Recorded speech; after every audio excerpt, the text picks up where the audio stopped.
Hey folks, I'm Tom Vasel. Welcome to this video which talks about using history and games together. Now, I was a history high school teacher for several years, and history is something I love talking about. And kids want to hear and learn about history too. It's interesting and stuff, and games can make it interesting.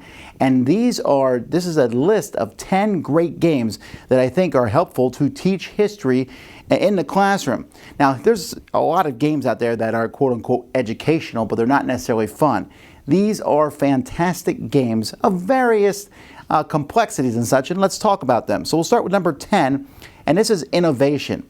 Now, innovation is kind of it's a crazy card game which goes through time and essentially talks about the different discoveries that are made, whether it be paper or the wheel or writing.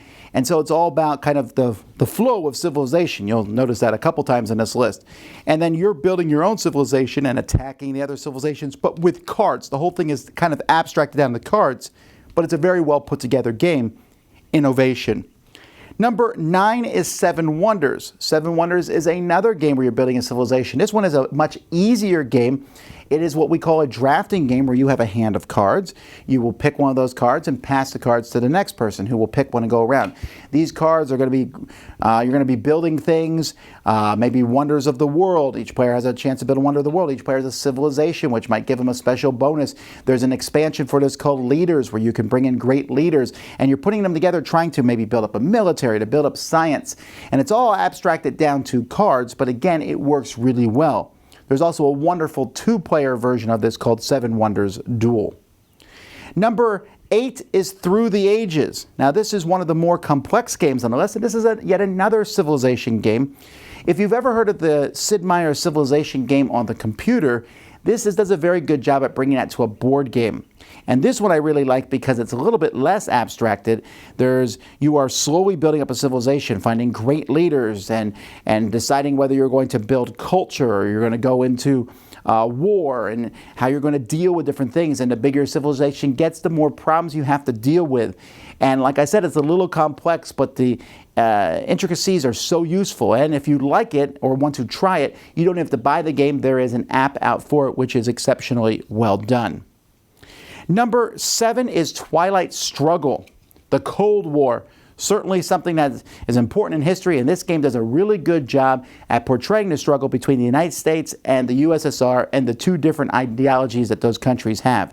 And in this two-player game, you control one of those ideologies, and it does a great job at walking you from the end of World War II all the way up to the fall of communism. There's a space race in this game. You are fighting in Korea and in Cuba and in Africa. You're fighting all over the world, going back and forth. It's a little bit of a war game, but more trying to just outplay the other person. And every card that you play has strong historical events that actually happened, and you have a chance to possibly change history. Number 6 is Founding Fathers, from the same designers of the game I just talked about. In this game, you are working with the other players to write the United States Constitution. And this game, again, has that very strong historical flavor and has different articles of Constitution, and you are using different founding fathers to kind of vote for the ones that you want in there. You are trying to get specific things in there. And so they have actual parts of the Constitution and other proposed parts that could have been in the Constitution. Very good game, very historical founding fathers. Number 5 is 1960, Making of a President. Yet a third game from these same designers of Twilight Struggle and Founding Fathers. 1960 portrays the election between John F. Kennedy and Richard Nixon. Now, while that's a very specific event to put on this list, what I used this game for was as an exceptional way to teach how the electoral voting system works in the United States of America.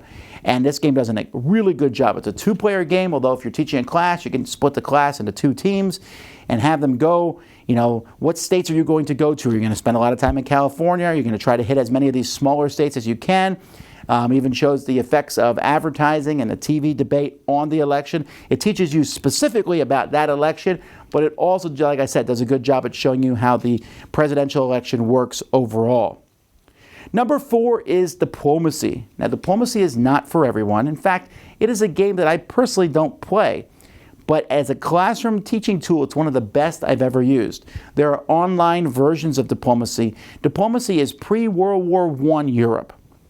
And in this game, each player, and there can be up to 7, I would split my class into teams, each player controls one of the powers of Europe. And you have to work and you're trying to control and expand, but you have to negotiate with the other players. And so I would play 1 turn a day, and after school or at lunch, the different teams would talk to each other and discuss their moves. They would turn in their moves and we would see what happens.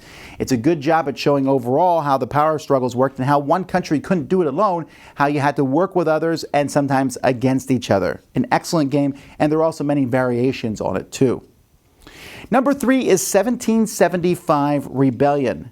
Now this is from Academy Games. Academy Games has made many games in this genre. They're very historical, and they even have books that you can get along with these games that talk about how to use them in the classroom. 1775 Rebellion is one of the ones I picked because the Revolutionary War is interesting to me, and in this game, 2 or 4 players are going up against each other as they try to expand this rebellion and control the American colonies back and forth between the British and the Americans. There's also 1812, there's a Vikings version of this, there's the French and Indian War, a lot of cool games in this genre. Number 2 is also from Academy Games, but a very different genre. That's Freedom, the Underground Railroad. Now this is a very good topic for us to talk about in history. It's a sensitive topic, but this game does a really good job at working with that. It's a cooperative game. Everyone is on the same side, and your job is to help as many slaves as possible escape up to Canada and get them out. And there's a lot of history in this game, a lot. This game also comes with a corresponding book that you can get that teaches how to use it in the classroom, and it really does a good job. It's a fun game, but it also takes a somber theme and treats it very seriously, Freedom on the Underground Railroad. Number 1 is a simple game, but it's one that I use a lot, and that's Timeline. Now, the good thing about Timeline is there's many different variations of Timeline. I think there's maybe 10 different versions, and they all play the same way. You have a bunch of cards. You are going to put these cards in order, and each one has a date. So there might be inventions. When were these things invented? There might be historical events. There's even pop culture, whatever. And so I'll take a card and I'll say, okay, there's a line of cards in front of me. Was the cotton gin invented before the Civil War started and after the Declaration of Independence was signed? I mean, that seems pretty obvious, maybe, but I have to decide where these are put. And as more cards are put into this timeline, it gets harder and harder. You want to teach dates, you want to teach at least an idea of when something happened. This game is great at that. And like I said, there's many versions of it, and they can all be mixed together. So those are 10 great games that I think will help you if you want to teach history and use a fun game to do it. There's probably many more. There's some I've missed, I'm sure. Put those in the comments below. Until next time, though, I'm Tom Vasel, and you've been watching The Dice Tower.